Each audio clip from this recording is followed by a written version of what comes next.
Coming at you live from my home studio in, I guess I already have that up there. Those are things. Download Autograph. I'm going to tell you right at the top, but I'll go to this screen for now. How about that? Coming at you live from my home studio in beautiful La Puente, California. This is the All Dodgers Podcast. What's going on, guys? It feels like it's been a minute or two since we've done anything on the channel. Of course, we're just doing things on Dodgers territory this week, so I've been around, but impromptu or kind of unexpected Friday stream. Hopefully, we have some fun here today. Today, we are talking about some halfway thoughts for this point in the season. The Dodgers have played 82 games, so are they overperforming? Are they underperforming? Are they meeting expectations? I want your guys' thoughts on that as we get into the conversation. Of course, I have thoughts on it. There's some good news on the Max Muncy front.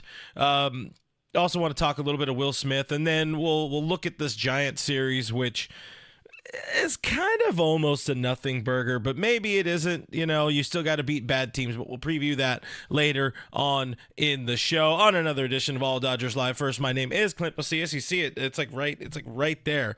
Long-time baseball writer. I've been talking baseball here on the internet for many a moon, and I'm doing it here now on my YouTube channel. I hope you guys consider hitting that subscribe button. I'd really appreciate if you would not mind doing that. We're close to the 7,000 subscriber mark, so if you can help us get there, that would be really cool. That's one way to support. We have other ways to support. They're going on the little ticker at the bottom, patreon.com/REALFRG. We got YouTube members. Do whatever you want to do things to help support, or just watch the show and tell your friends, tell your grandma, all that kind of stuff. And let me know where you guys are representing your Dodgers fandom tonight on this Friday, about an hour and a half before first pitch. You got Landon Knack getting the ball for the Dodgers against Logan Webb, and then there's not much else for them San Francisco Giants. But before we talk a whole lot about that, one more bit of housekeeping. I do got to tell you that BetOnline is your number one source for all of your sports betting needs this season, from baseball to golf, soccer, right on up through the top fights in UFC, MMA, boxing, every stat, every matchup, even live odds and spreads while the games are being played. When the game is over, you can head on over to their online casino, get in on a game of blackjack or poker, unwind with over 150 slot games. Head to their website today. Get in on the action. Use promo code BELIEVE, BLEAV, for your 50% free bet credit on your first deposit up to $250. Bet online. The game starts here. And now let's talk to you guys. I see Hamilton in the stream, one of our what do they call them? YouTube members. There it is. Members, a friend of the stream. Hanging out in here. He said, what are they doing? What are we talking about, Hamilton? I saw you, then it moved. What are we betting on? I don't know. What are we betting on? What do you want to bet on, Hamilton? I'll Venmo you $1 if I lose. I think that's how it goes. Showtime LA, I got your email. I will email you back after this stream. But pointing out the Padres are getting kind of hot. It's about time those Padres turn something on, because they've been abysmal for the last year and a half. So it's fun to see them do something, because I think the National League West, other teams in the division doing well, help this Dodgers team more than they hurt the team. You want to see them playing against better competition. Hey, as Hamilton noted in last week's Monday overreaction, or I think it was this past Monday's overreaction, he was talking about how this Dodgers team usually tends to kind of feel like they're playing down to the competition. So let's play up. Let's see them play against good teams, living teams, breathing teams that maybe have a shot in the dark at making or winning in the postseason, and then we can see what this team is really about. BC said, couldn't disagree more. Bad matchup versus Padres. Better if they miss the playoffs so we don't play them. I would rather beat bad teams or beat good teams. I'd rather see this Dodgers team that went out and stacked the roster to beat the teams that have beat them the last two postseasons, including those San Diego Padres. So just let me see them do something against all teams, really. But I want to see these teams do better. I want to see the Padres do better. I would rather feel like we're earning it. And even so, The Phillies are better. The Phillies are a better team than the Padres, so you still got to get to the Phillies. Looking forward to seeing that series next week. We are going to see the Phillies for the first time. But let's see. BC says Dodgers only 13-12 versus the Padres since that fateful 2022 NLDS. Haven't been the same since. Hey, listen, if there's any team that Mookie Betts was 100% right about, it is those Padres. And when the Dodgers are there, when they're playing the Dodgers, it is their World Series. We've seen it over the last couple of years, even starting a little bit in 2020. We've seen the Padres. We've seen them get it up against the Dodgers. They try harder, it feels like. And sometimes the Dodgers go in there kind of feeling lax, kind of playing, at least the perception is it looks like they're playing a little bit loose. But, we'll talk more Padres when it's time to play the Padres. Right now, it's playing the Giants. And I got to complain about the Giants later on in the stream because they have a dumbass gimmick going on this weekend with the Dodgers in town. Rent-free gimmick from the Giants. But let's talk to more people in the stream here. Appreciate the back and forth, the commentary there. Again, I would rather see, I'll just to pin it, I want to see this team play against the best teams, play against teams that can beat them, so we know really what we have. And if the front office needs to go out and make some serious moves to stack and restock and load for the postseason, because we know there are some holes, there are some concerns, there are some issues with this team as it's currently constructed. But anyways, let's see. Juice Narrow says, not going to lie, this Giants series does not get me up. Giants are so mid. Giants are definitely a disappointment, and I think they would feel the same way. Injuries have besieged that roster. We will talk more about that later on in the stream, but it's been a tough year for them. They lost their kind of star prized import center fielder to a shoulder injury. The starting rotation has been absolute trash. It's just not very good. It's not a very good club. Things have not worked out well for the Giants. But Dodgers Giants, it's always something. It's always a little bit of excitement when we do see these teams meeting up. Dodger Gal in the chat says, hey, Clint, coming at us live from Santa Clarita. Thank you for checking in. Dodger Gal. Cole checking in from Pittsburgh. Let's see. Doom Sal is in the chat. What's going on, Sal? Good to see you in here. I got an oof earlier from Mikey Carrillo. Appreciate that. I don't know if that was for me or for somebody else. NS saying the Padres have scored 9 runs in an inning versus Boston. You know what? The Padres finally, I guess we're talking a lot about the Padres, but they finally found something that kind of sparked them. The whole up and in chin music to Jerks and Profar, that might have woke them up a little bit, because we know Manny Machado was not going to wake this team up. He's been a little baby for most of the season, as he kind of usually is. He's feeling comfortable. He knows he's not playing for another contract for the rest of his life because he's got those 10 years in San Diego ahead of him. So Good on the Padres. I don't want to talk too much more Padres, though. Pinsanity, I think I already read this one, but they shouldn't be overlooked if we're talking about the Padres. As I say, I'm not going to talk too much more. Hector X is in the chat saying, Clint-san with a drink. I did not pour a drink, but I do have a Monster, so, it gives you wings, something like that. Michael Carrillo talking about what I was saying, or at least referencing what I was talking about earlier. As Pinsanity talking about the Brewers. There is going to be some competition for this Dodgers team in July. You got the Orioles. They've been good. There's the Twins. The Phillies are, I think, a week from today or something like that. They're playing the Phillies.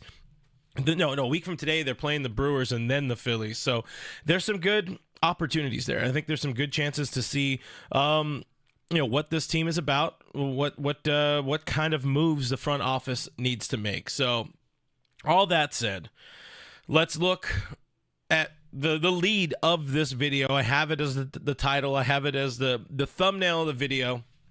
It's kind of the midway point, and not kind of, it is the midway point of the season, midway +1. They've played 82 games so far. My thoughts, not too bad. And you say that almost tongue-in-cheek because Dodgers fans, obviously, we're very blessed over this last decade plus to have a team that is just always in it, always dominant, always going. The expectations are through the roof and beyond, particularly over the last 5, 6, 7 years, where this team goes out there and routinely wins, 100 games. I think they set a record too, if and when they win 100 games this season, because that would be 4 consecutive seasons with 100 games. Of course, they were screwed by that. Well, they were both blessed and screwed with that COVID season, where they probably would have won 100 games there, won 100 games in 2019. But even so, talking about right now, the numbers tell you this is a very good team. 51-31, 20 games over 500 at this point, 8.5 game lead in the National League West over those Padres, 2.5 games behind the MLB best Phillies, who are at 53-28. My kind of early hypothesis or early thoughts on this, early sort of, I guess, punch to it, and eventually we're going to ask. I want to ask you, so you guys get your thoughts in before we even talk about this. I want to know, is this team meeting your expectations, exceeding your expectations? Are they underperforming at this point in the season? That is what I want to know from you. But my kind of lead into this is they should be better, could be much worse. Should be better and could be much worse at this point. Battling through the ups and downs. There's been some streaks. There's been a hell of a ton of injuries. Despite all of the money committed, everybody knows about how much money this front office invested into this team for the next decade this past offseason. They built more or less a super team when you add Yoshinobu Yamamoto, when you add a Shohei Ohtani, who he's pretty good, might be an MVP. But there have been so many issues with this club, with this roster, that would have or could have pulled down just about any other team in baseball. And I'll say that now as we're talking about the Phillies. Phillies had I think it was 2 big hits. I know Bryce Harper went on the IL today with a hamstring. I know they're without JT Realmuto, so we're still not even going to see the best version of them in a week and a half from now. But then again, the Dodgers aren't bringing the best version of them because they don't have Mookie Betts, they don't have Yoshi Yamamoto, so almost balances out. I like their pitching. I really like the Phillies pitching, but still, they're going to see the entire baseball world is going to see what this Phillies team is made out of without Harper, with losing, I think, Bohm. Did Alex Bohm also go on the IL? I don't know. I didn't pay attention to that much. It was a busy day. It was a very busy day, guys, but we're here, we're hanging out. But still, any team that's in a playoff hunt or trying to be in a playoff hunt that have had as much turmoil, has gone through as many setbacks as this Dodgers team has through the first 82 games so far, I don't think they would be in this position to be in first place in their division. I mean, we're talking about James Outman's unexpected sophomore slump and return. He was sent back down to AAA. You weren't expecting that. That was a guy, you're coming into the season, you're expecting him to be your starting center fielder, and you lost him, and the bat was never there. That's a problem. That was a big problem. Gavin Lux, season-long struggles that Lux has had offensively. The glove has been nice. He's been better at times with the bat, but I ask, just openly, like, how is he earning this runway? Admittedly, they don't have, there's not a lot of other options that they're willing to go to at second base, especially with like Max Muncy sideline. Guys not performing when we're talking about Chris Taylor, when you're talking about Kike Hernandez. There's not a lot of guys who are chomping at the bit to take over for Lux at second base. So I can understand how he would get that runway, but still, we were told 150 at bats. We are approaching like 230 at bat territory now, and I'm not bought in on Lux, and I hope they're looking at trades for second base, maybe for shortstop. I saw somebody in the stream earlier mentioning Bo Bichette. He's on the IL, by the way. I'm not going to talk too much, trade stuff on this one. I know there's a lot of trade rumors starting to heat up. Trade rumors are starting to heat up because John Heyman is going back to the well with the stupid ass rumor about, maybe the Dodgers could get back Kenley Jansen. All right, I decided midway through to go into a Heyman impression. But the Red Sox are, right now, I think a half game out of a wild card spot in the American League. They're not going to trade their closer. Kenley having a good year. statistically having a good year. I just don't want him back. I don't want him back. Michael Carrillo, thank you for the update. Says Bo Bichette is back in the lineup. So I guess the quick little sideline on the IL there. I think he went on the IL at least. But yeah, I said it a bunch in the offseason. I also pinned it in the offseason saying I don't want to talk about Kenley Jansen anymore. But if the rumors make us have to talk about him, we will. It's not going to happen, though. It's not going to happen, and please, for the love of God, don't let it happen. Those are the two things. Anyways, back to where we were at. So, again, James Outman, bad year, sent down, sophomore slump, not expecting that. You're not expecting the Gavin Lux to be bad, this bad offensively. You were hoping for a little bit more out of Walker Buehler, but he had the false restart. Now he's just kind of in IL limbo to get him off the roster because it was that bad. Max Muncy's oblique likely costed him 2 months or more by the time all is said and done. Of course, Mookie Betts, broken hand. Yoshinobu Yamamoto with the shoulder injury. No Bruzdar yet so far this season. Emmett Sheehan, one of the guys that we're expecting to very heavily rely on this year, out for the year with Tommy John with elbow surgery. Hardly any production out of Kike Hernandez, Chris Taylor, Austin Barnes. Again, teams aren't going to battle and survive through that the way the Dodgers have. How they've done that, how this Dodgers team, as I continue to give my halfway kind of thoughts and remarks, 82 game remarks for this team. Where the team has been saved is with help in from unexpected places. The emergence of Andy Pages, the Miguel Rojas effect, who, we know they're undefeated when he gets a hit. We want to keep that streak alive, but they're also 37-14 when he gets into a game. So that's huge. He has been, the veteran has been a solidifying factor for this Dodgers roster, and I love him deeply, but we know that one. We know that one already. But he's been a huge factor into the success of this team, the ability of this team to kind of battle through the issues, the many injuries, the many problems that they have had. James Paxton, his ability to keep runners from scoring. It's not so much that he's been good. He's just kept a lot of base runners from scoring. He gives up a lot of base runners. The 3.39 ERA looks nice. Of course, it'd be a lot better if he didn't have that one real shitty start a couple weeks ago. But the 4.79 FIP tells you he's smoke and mirrors, but that's fine. That's what he's got to do. He's your number 4, number 5 guy. He's doing what he's supposed to do. Give this team some innings, and he's doing it very, very well, using his defense behind him, one of the best defenses in baseball when everybody's doing their part, using that to his advantage. And you appreciate what James Paxton has provided to this team. I've already gone in a whole bunch on Gavin Stone, especially if you listen to Dodgers Territory on Thursday, but I don't know. I will say it again for the 80th time, what feels like this season. I do not know where this team would be without the emergence of Gavin Stone, him reaching or perhaps even surpassing his potential. We heard a lot about Stoner. He was, the organization pitcher of the year 2 years ago.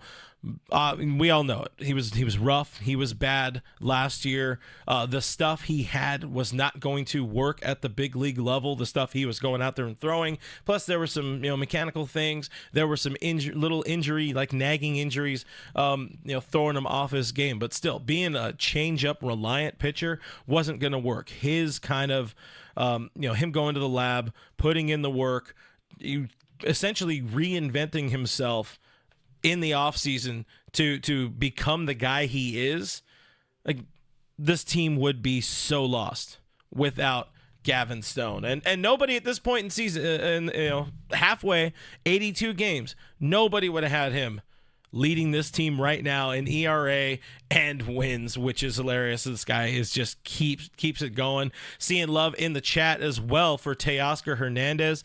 Teo, I would honestly say to me, he's less of an unexpected place. I think that was a signing where you knew at the bare minimum you were going to plug in a 25 home run guy, probably closer to a 30-35 home run guy if he's in the lineup every day, if he's playing and staying healthy. And I mean, that's another one of those guys, if we are being realistic about it, looking at the roster they had last season. I don't know where this team would be this year without Teoscar providing a veteran presence in the middle of the lineup, constant run production, a threat in the middle of the lineup. So I appreciate and I agree with MM in the chat saying extend Teoscar. He said he wants to be here. Just let him be here. Let him stay here. Teoscar, give him like a 4 or 5 year deal.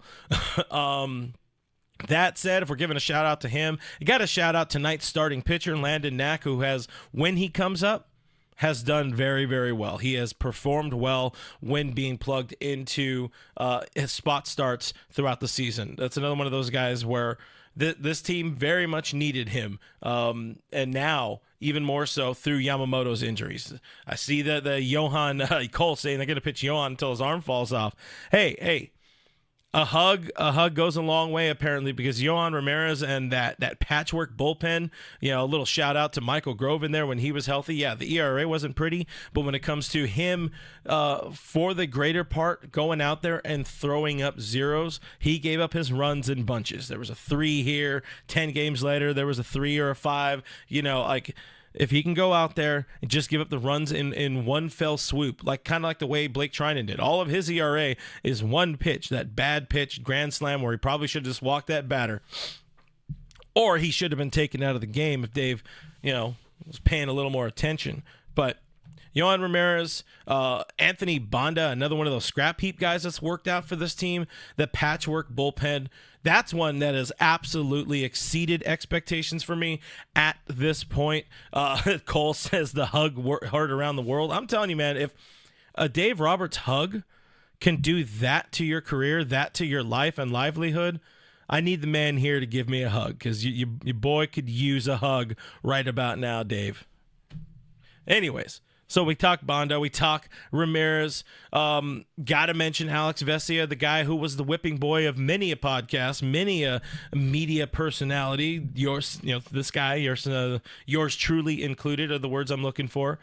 He's emerged. He's grown. He is a true stopper for this Dodgers bullpen. I don't know if he got a secret hug. Wait, it sounds creepy that way, but I don't know if he got a Dave Roberts hug some point early in the season where he was a little iffy. He was walking guys a bunch, but he found that slider, and man, did he become an absolute weapon, an absolute dog, an absolute unit.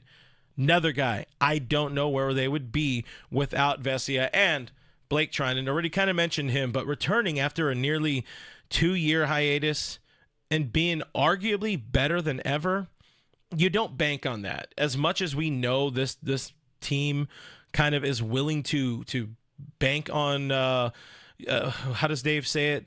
The numbers on the back of the card, even if they've missed 2 years with injury and have a fully rebuilt shoulder and all that. Trying and doing what he's doing, you don't expect that. You just plainly don't. So, again, meeting expectations is this Dodgers team through 82 games, and I'm asking you guys here in the chat, are they meeting expectations? Are they exceeding expectations? Are they overall underperforming despite a 20 games over 500 record? I want to know your thoughts on that. You tell me.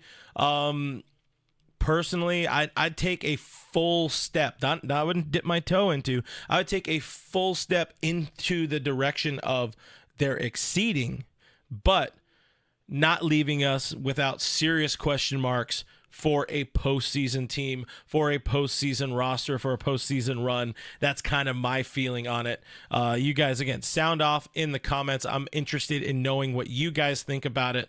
And while you guys throw your thoughts in there, now I can go to this screen and tell you about Autograph. That's right. We're almost done with the run here at Autograph, and that's sad because I have enjoyed our partnership with Autograph so far. But if you guys download the app, use the promo code. Sorry, not even a promo code. It's a referral code, so they know that I sent you. It's a really cool app. All of the best blogs that cover all teams, not just Dodgers, but they are on there. The All Dodgers podcast is on there. So if you listen to the show or you watch the show, you can watch it also on Autograph on that app, and you'll get rewarded for doing. You get coins. You can use those coins for, right now they have a crazy ass all-star experience. There's a way you can do like a kind of meet and greet, virtual meet and greet with Mookie Betts, who is also part of Autograph like me. We signed on at about the same time. I already said it. I saw somebody in the comments say it earlier. We're basically like coworkers, Mookie Betts and I. But get that app. It's called Autograph Fandom Rewarded. I have a link that you can click in the description of this video that takes you straight to downloading it on your Apple, on your Android, and then when you enter your email, that's all it wants is your email. Use my referral code REALFRG. That's REALFRG, like my social media handle. You enter that, they know I sent you, and maybe, hopefully, they want to work with me again down the line, which is good. It's great for the channel. It's great for the future of, content here and keeping the lights on in the house and all that kind of stuff. But I'm not just hawking it because, they're a sponsor. I really do like the app. There's a lot of cool things in there. You could also get, what am I looking for? There's the ability to buy baseball tickets on there. You can get tickets to a game if you want. Again, I already mentioned there are rewards. There's going to be different giveaways and swag opportunities and all that kind of stuff, memorabilia. So again, just download it. I like the app. Live scores are on it. Turn on notifications if you want to know when the Dodgers are scoring and winning games and all that, or leave them off and you don't have to hear any of that stuff. But again, use the link in the description, download the app, use my referral code, REALFRG, and it'll help me out. It'll help you out. So help me help you. The Autograph app is where your fandom lives, and I will see you at the ballpark through Autograph or something like that. But anyway, thank you for giving me a couple of minutes. Goat Yachty in the chat, Matt, appreciate you, says it literally takes 2 minutes to sign up, no joke. And if you're on good Wi-Fi, it'd probably be even quicker. And again, the more people that sign up, the more people that listen to me, the more likely they are to work with me in the future, which I would appreciate. But if you're somebody that doesn't want new stuff on your phone, I totally understand if you don't want it. That's fine. That's all up to you. But what's up to Richard Flores as a $4.99 super chat. That was a bad segue, but super chat in the house. What's going on, Rich? What's going on, my guy? He says, to the Padre fan who keeps trolling me on X on Twitter about Stone, if I want a joke from you, I will follow you into the men's bathroom and watch you take a leak. Oh, that there is what we call small pee-pee humor. Like, because the guy, he would have a... Anyways, appreciate the super chat. Richard Flores, NS says, I don't think that guy's in here, but, if he wants to sound off, that's fine. We've had Padres trolls on these shows before, so it's all fun. Clayton Lockhart, appreciate that guy. He says, just smash that thumbs up button. Go Dodgers. Appreciate you, Clayton Lockhart, for the love, guys. Do like Clayton. Hit that thumbs up button. That's another thing that helps out the channel, helps out the show. Goes a long way in the YouTube algorithms and all that. Elisheva says, Luxie just needs some love from the fans. So in my experience, in my years of covering or talking about Gavin Lux, of which these are many years now, because I had him on my old show like 2-3 months before he made his major league debut. We had him on shortly after, had him on again the next season. In my personal experience, when I give him love, he does poorly. So I need to kind of shit on him in the hopes that the baseball gods will let him hit. That's what I'm trying to do with Lux. I'm trying to fix him by being rude, but also he's not doing that good. So I'm not that far removed from or I'm not that far out of line to kind of give him the hell of what he's earning or what have you. Michael Carrillo giving us thoughts, going back to the question that I asked you guys earlier, meeting, exceeding, underperforming when it comes to expectations. Carrillo says, my thoughts were probably 5 games off our win total. I wonder, Mike, do you think there could have been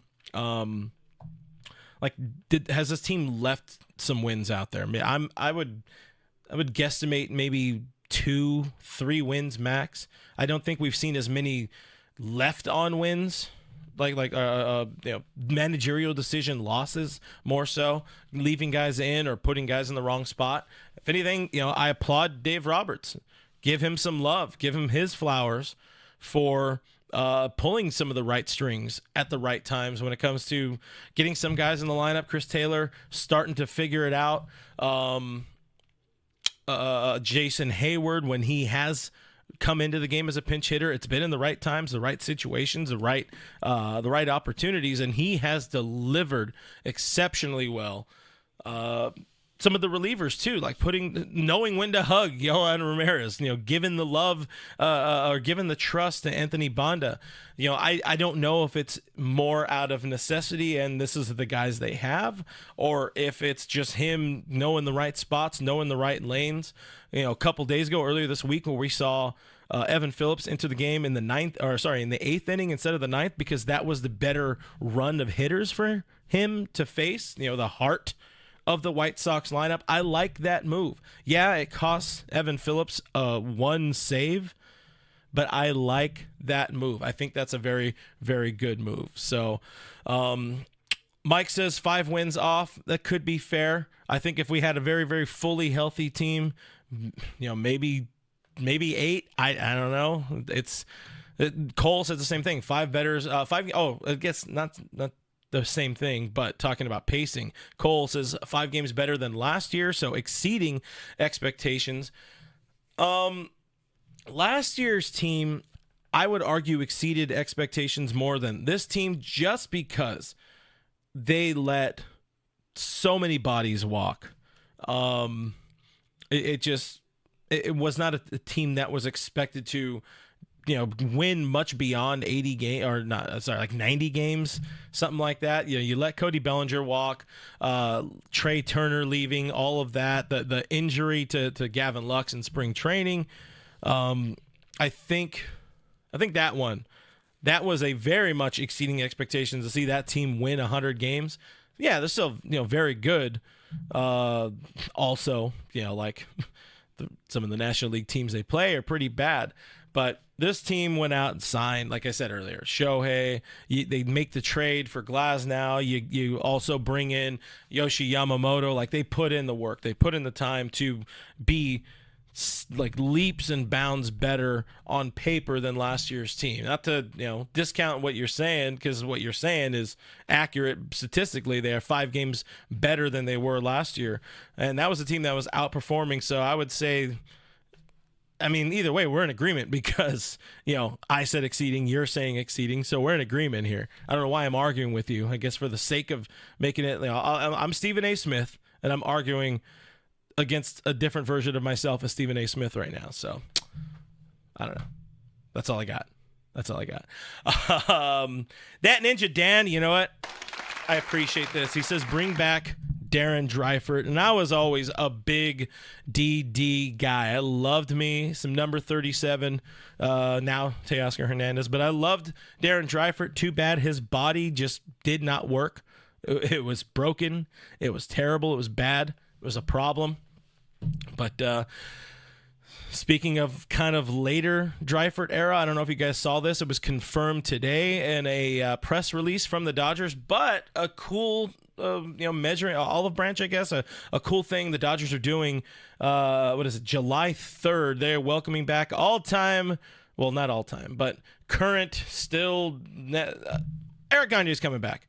As I say, he's not the all-time franchise saves leader, because that's Kenley, obviously, but consecutive saves leader, that's your guy. Single season record, that's your guy. 55 saves and 84 consecutive. So Eric Gagne will be throwing out the first pitch on July 3rd. I saw somebody on I think it was on the Instagram. I don't know if they stole the idea from him or not, or if this guy knew something, but he was talking about this whole video, nice little production from the kid, saying the Dodgers have this great opportunity to honor Eric Gagne on the day where he recorded his 84th consecutive save, that record save. It was the final one, technically.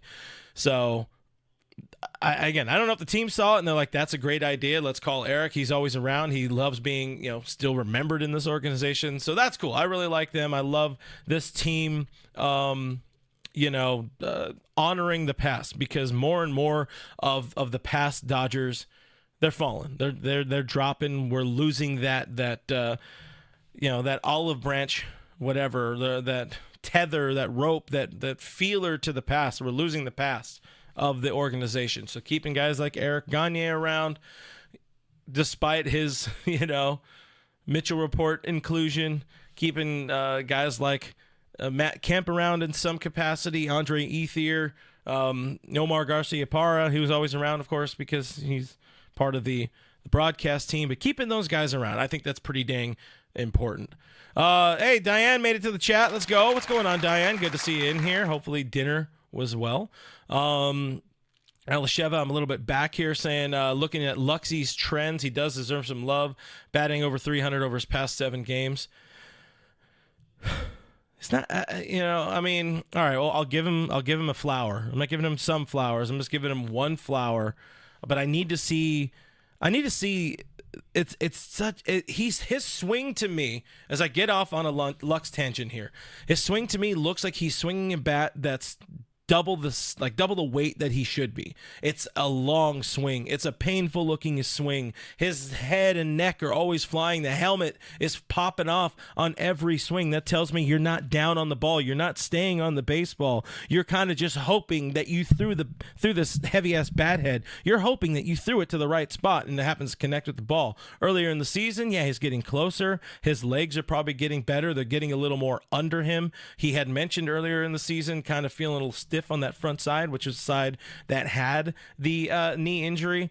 So maybe he's getting a little more into his legs. And if he's, instead of meeting the ball here or here, he's now meeting the ball. I guess I should do it this way. He's meeting the ball here instead of, here and popping it up, or here. This is where he loves meeting the ball. A lot of, ground balls, a lot of line drives. He needs to get to about here, get some more launch, get some more lift, get some more backspin on those balls. He has an old school swing where he needs backspin, not the upswing, not the launch angle swing that was, made famous by so many people, including Dodgers legend Justin Turner.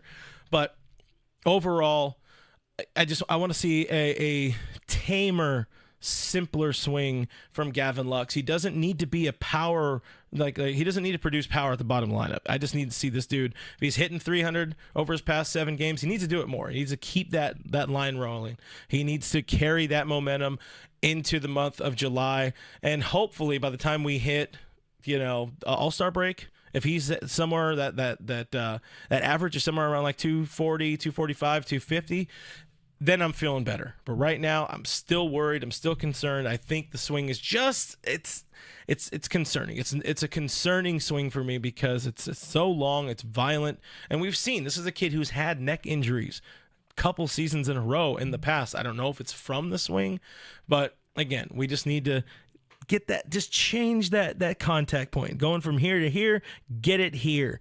Chop down on it, get here. Get the ball out over outfielders, and then he'll be in a better spot. That said, Diane Schroeder says Lux raising his trade value. I don't think they're going to trade him. I really don't. But, when in Rome, crazier things that have happened. So, all that said, I guess that probably ends the A block and the end of the intro of the show, or the point of the thumbnail. I think we all can agree they're at least at the bare minimum, they are meeting expectations, but maybe this team is exceeding expectations just because of all of the injuries and all of the struggles that they could be having. So 82 games in, 20 games over 500, 2.5 games behind the MLB leader. I'd say we're doing pretty dang good and going to trend better as more guys make their way back. So, what else you guys want to talk about? I have more to talk about, but let's see what's in the chat here. Cole saying Lux was better when he batted 9th. I'd like him to hit in that 8 or 9 spot. He will once Max Muncy comes back. Talking about Muncy in a second. Cole talking about Will Smith. This was somebody we were talking about on the All Dodgers Discord server recently, and if you guys don't know, Discord is part of the Patreon friend of the show packages either on Patreon or YouTube members. $5 a month. You're helping support me, support the channel, and you also get a couple of perks. You get to join us on the Discord server, which is starting to really heat up. Appreciate everybody that's been in there day in, day out, having great conversations during the games, around the games. Everybody kind of getting to know each other, it's been nice, I know the names. I've seen all these names for many a years. But to get to know the human side of some of these names has been fun. So that's on Discord. If you guys have been gifted YouTube memberships, you get access to Discord. There should have been instructions. You got to contact me so I can get you set up there. On Patreon as well, there's on Discord, and then of course you get the number for the voicemail hotline, and you could be a part of the show. You could literally call in and complain or whatever you want to talk about. If you want to talk about who you think they should trade for, call in. So patreon.com/RealFRG, $5 a month, or just click the join button here on YouTube. $5 a month, $4.99 I think technically here, but if you want to support, yada yada, do those things. But I forgot. Oh yeah, we were talking about something. Discord. Will Smith. Thank you, Cole, mentioning Will Smith. So I guess instead of talking Max, I was going to open with Max as we get into some Dodgers headlines here. But there is good news on the Max Muncy front. But let's talk about Will Smith first. Will Smith going through it. I wonder, is it a June gloom? Is it a dude who is catching a whole bunch? Catching at least 5 or 6 times a week, wearing down, still young, but he's also not terribly young anymore. I've seen this. We've seen this with Dodgers catchers over the years. Throwback, Yasmani Grandal having an all-star start to a season, tapers off. Russell Martin, all-star start to a season, tapers off. Paul LaDuca, all-star start to a season, juices up, and then he stays fine. At least he did in 2002, whenever it was. It happens. It happens with catchers. And this is where, I've always been, I'm not going to lean fully into calling myself an Austin Barnes defender, but I've said Barnesy isn't really a problem for this team. He plays once a week. Now, let's flash forward to this point.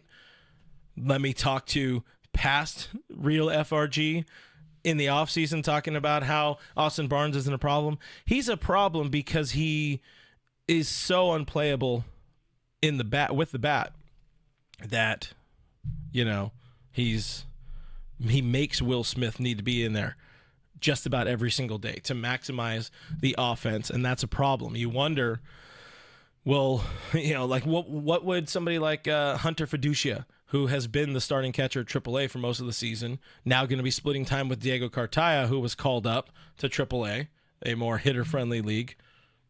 Don't look too much into that, wink, wink. You wonder what Hunter Fiducia would do to help out Will Smith if he's somebody that's a little more playable, somebody who can bat in that 7 or 8 hole, get you a 280 clip, get on base 33% of the time or something better than Barnesy. And again, Barnesy hasn't been a terrible problem. He hasn't been enough of a positive. I don't think there's the complete part of his game, like all of his game together, still doesn't necessarily warrant him earning that roster spot and forcing Will Smith to maybe hit into a tailspin, get tired at this point, hitting 172 so far in June. Some bad luck. You do wonder about some bad luck to it. It has a 184 batting average on balls in play, but the swing to me is another guy. The swing on Will Smith looks very long. It looks very like as Dontrelle Willis would say, he's not getting his foot down. The bat is late. He's fouling a lot of pitches off to the right, fouling them straight back. That tells me he's a little late. The swing is getting long. I don't know if he's trying to sell out for power, whatever it may be. But recently, Dave Roberts mentioned giving him another day off. The plan initially was to get Will in there all 3 games in Chicago against those White Sox. They pivoted. They gave him the day off on Wednesday to kind of give him a little bit of a mental reset. But at the same time, Dave has also mentioned there could be some mechanical issues with it because, by all accounts, Will is healthy.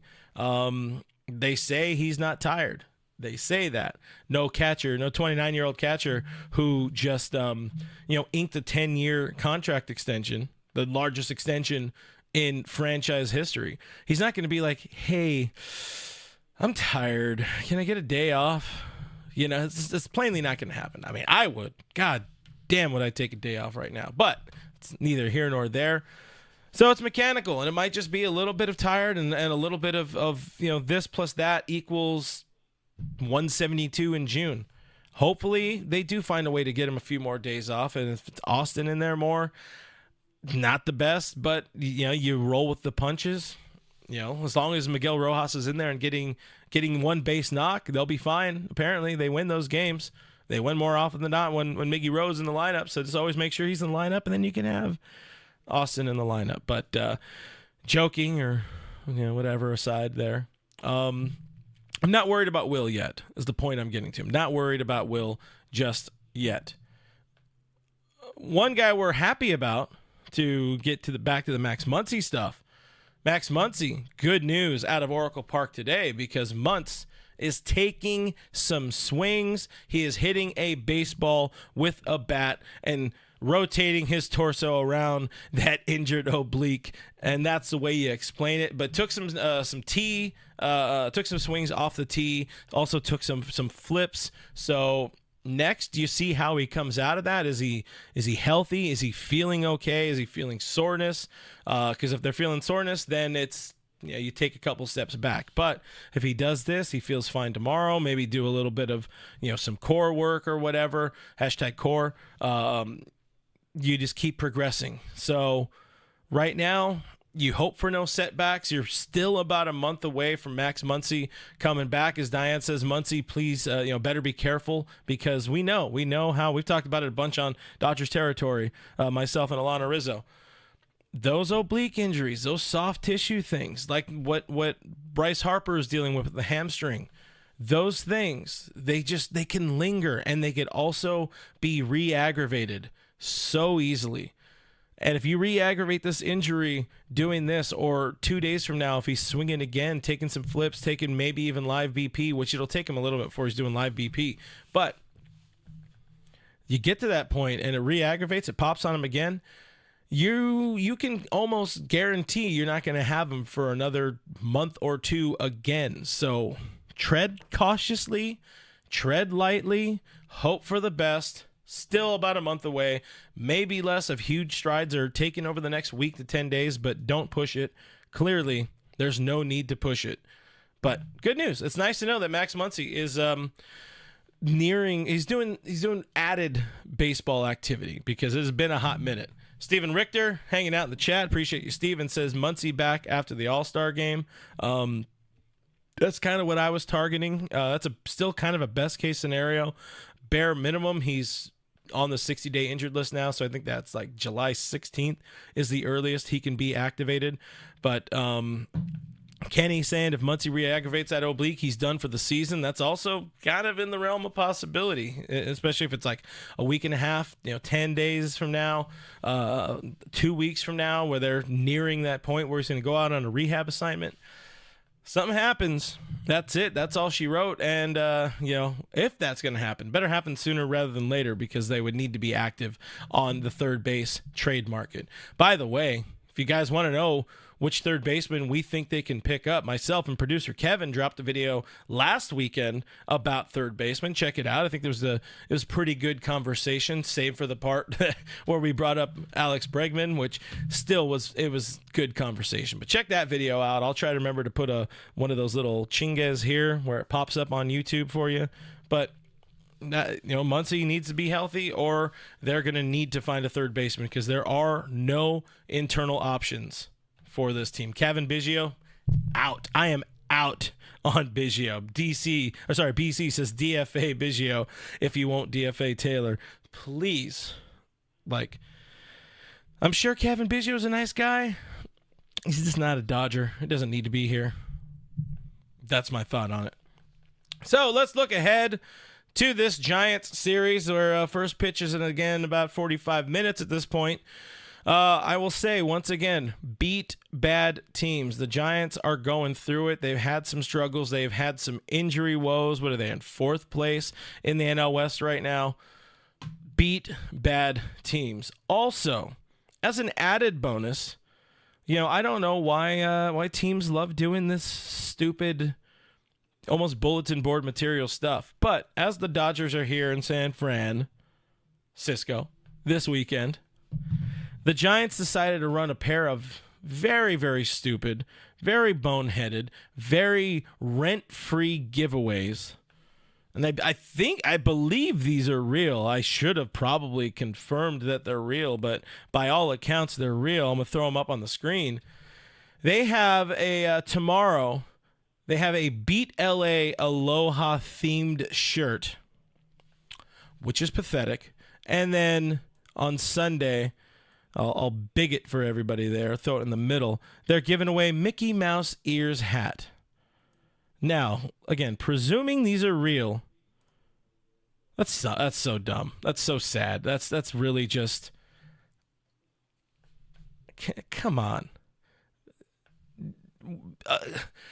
Dodgers fans have given other organizations shit for the idea, the concept, the very clear reality of the whole rent-free, where the Dodgers are living rent-free in these other organizations' fan bases' heads.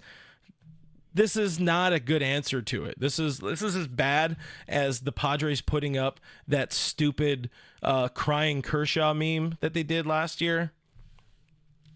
It's a bad look. Like, what I love about Dodger Stadium is you go to Dodger Stadium and you say, let's go Dodgers, or you root for the Dodgers.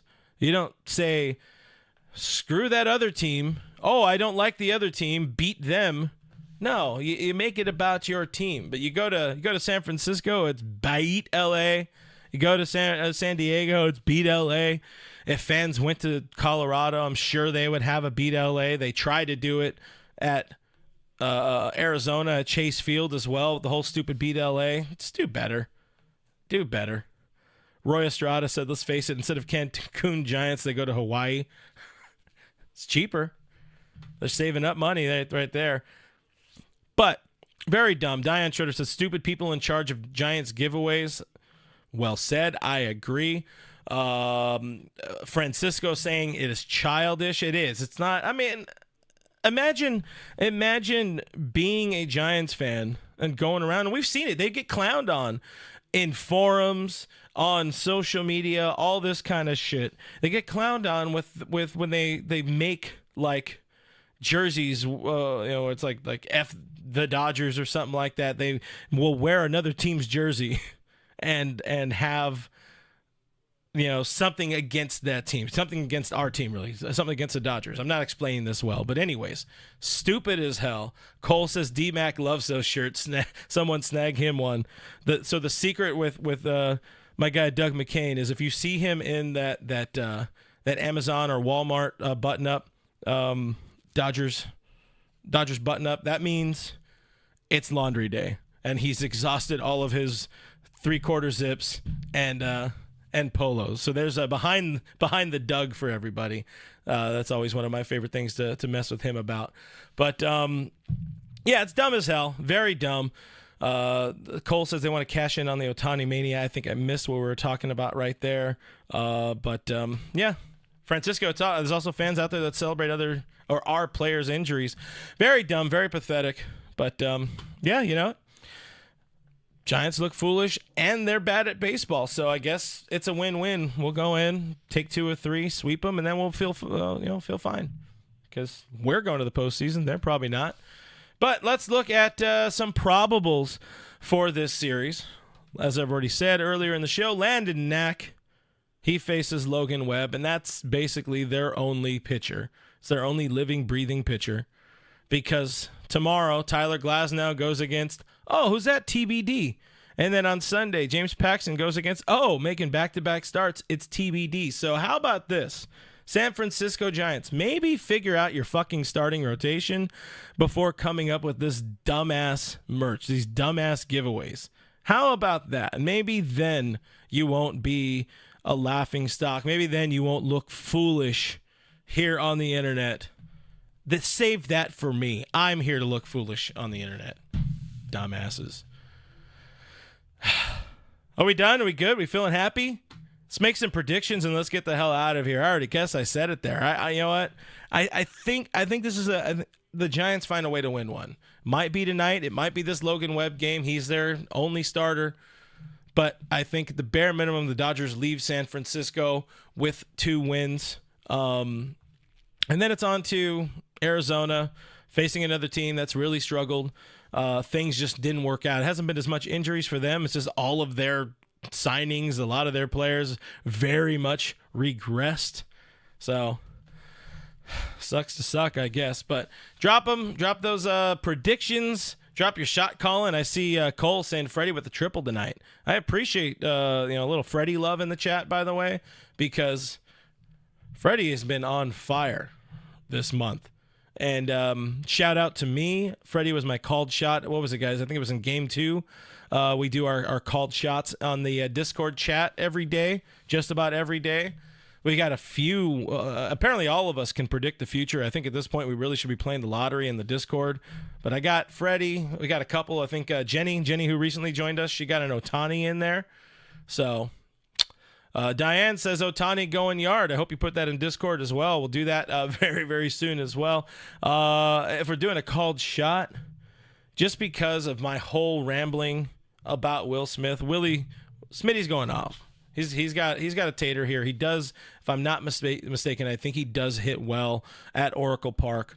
Pinsanity says Freddie has also been Mr. Back-to-Back. That he has. I think he's landed a couple of those this season. Let's see. Roy Estrada says, Clint, when you're constantly on the mountaintop, teams at the bottom will always look up and yell, beat LA. Dodgers continue to shit on them and say, look out below. Dinner's ready. I don't know if your dinner is ready or if that's also part of it. If we're telling these teams to, let's say, eat shit, if you will. Pinsanity is saying Will Smith and Shohei going yard. Honestly, the twofer, it's definitely in the realm of possibility. Los, who joined us later in the chat, appreciate you hanging out with us, says Andy Pajes goes deep tonight. I'd love to see Andy get some more Bamba in there. I appreciate what he's doing with the bat right now. Didn't have a great series, if I remember correctly, if I'm recollecting properly. Didn't have a great series against the White Sox, but he's doing better. What I do love out of Pajes was the defense did look better in center field. The eye test, it's always passed the eye test to me, but he's making some plays now. He's going out there. He's playing center field every day, and I appreciate him putting that effort. If it means taking a kind of a step back on offense for him to figure out, how to become a passable, like at least a league average defender in center field, I'm all for it. But they need that kid to, put all the pieces together of the puzzle. Who else? Let's do 2 more and then we'll get out of here. Soul Bro says Ohtani going splash down to lead off. Ooh, extending that record as well. Could be 11 games with an RBI. How crazy is it, by the way? Shohei Ohtani, 82 games into his 10-year deal, already sets a new Dodgers record with 10 consecutive games with a run batted in. That's pretty damn cool. Dude is an absolute monster. By the way, talked to Fabian Ardaya of The Athletic on Dodgers territory yesterday. If you missed it, check it out. We appreciate all clicks and listens there. It's available on your podcast platforms, available here on the YouTube. But asked Fabian about Ohtani. How has he gotten so much better? Is it because he's kind of given up the pitching, or he's not pitching right now? That's not a focus for him. What Fabian said is it probably could just be the maturation of somebody. He's gone through a lot this year. He's kind of a whole new show in a way. So check it out. Fabian explains his thoughts much better than I did there, but it was pretty cool insight. And Fabian is somebody who's covered Shohei Ohtani, I think, through the entirety of his career, because before being on the Dodgers beat, he was on Angels beat for The Athletic. So he knows show. Noah Ortega saying Ohtani's going to go yard and the ball will leave Oracle Park. Do you got a splashdown? Are you saying splashdown? Is it going to go over there? Is he going to hit it into the ocean, as Max Muncy might say? I'm in on that one. Pizza in the box. Great name. That's just a great name right there. It says Ohtani historically good in June. His numbers in June over the course of his career. When it gets hot out, he gets hot. So appreciate that one. Goat. We got Matt Goat Yachty saying Teo's gonna hit a bomba. You know what? I'm in on a Teo bomba. And Richard Flores. I'll leave us on Richard here. Well, I'll leave us on Richard when it comes to predictions, and then I got one more from Cole because I appreciate that one. Where is it? So Richard Flores says, here's to Ohtani going yard 3 times this weekend and flipping double middle birds as he rounds the bases. Hey, throw that in there. You got the this and the that and a couple double bombs in there. We appreciate that. Cole. I love this one because it says Farhan Zaidi's updating his resume tonight. Yeah, go check out Farhan's LinkedIn to know if he's up for hire. And some love from Diane as we get out of here. Says great interview with Fabian Ardaya on Dodgers territory. Thank you, Diane. Always appreciate your support here on this internet machine. But guys, that's about it. Soul Bro's got some love for Landon Knack. He says he shoves tonight 5+ innings. Need that. Hopefully, we might see a pitcher's duel, but hopefully the Dodgers break out early in this one. But, guys, thank you for watching. Thank you for listening. Thank you for all your great questions, the comments, having the conversation here. I know this was an unexpected Friday stream, so I appreciate you guys following me to Friday, and we'll be back next week. Well, next week I won't be back on Thursday because it's the 4th of July, so we'll figure that one out. There also, stay tuned, there might be a very, very special guest next week on Dodgers territory for the 30th episode. No spoilers. Hopefully not confirmed, but hoping to make that work. But that we'll be back there on Monday. I'll be back here on Monday if I don't drop anything over the weekend. Please consider downloading the Autograph app. There's a link in the description. People have also put the link, IB Strokin, put the link there in the chat right now. Appreciate you, IB Strokin, for that. You're a legend. Download that app. Use my referral code REALFRG. Please let them know I sent you if you are going to download the app. And hopefully that means they hang out with us longer as the season progresses.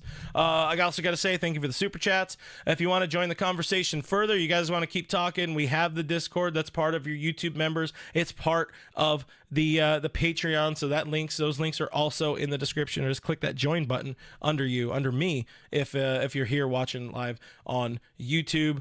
I think that's it. I got to thank everybody who does support the channel. Got to thank our moderators. Shout out the moderators who do a kick-ass job here, keeping this chat something that's friendly for all of us. Keeping the damn the riffraff to the side. No trolls. It's a troll-free zone. Sons of bitches. I don't know. Decided to be angry about it. But shout out to the mods. You guys do a great job. All Dodgers is presented by Bet Online. Use that promo code BELIEVE, BLEAV. Get a 50% bonus, welcome bonus up to $250. Use that promo code, and it helps the entire Believe network. So I'm RealFRG on all the things. The links are in the description. Hope we earned a thumbs up on the way out. That's the wrong button. Hopefully we earned a thumbs up on the way out. Hopefully you did subscribe to the show. If you hadn't already done it, I would appreciate you doing that. And yeah, follow me on the social media. I'll see you. Oh, wait, somebody. There it is. Michael Negretti got a gifted membership from IB Strokin. Appreciate you, IB Strokin. I forgot. I didn't ask for enough thumbs up. Guys, hit your thumbs up. If we get to 50 likes, IB Strokin is super generous. He's an awesome, very supportive person on this internet. You guys make me happy. You guys are good people. There's good people in the world, and they're all right here on the All Dodgers chat. But anyways, all right. This has been the longest outro ever. Appreciate you guys. We'll see you on the next one. Okay, bye.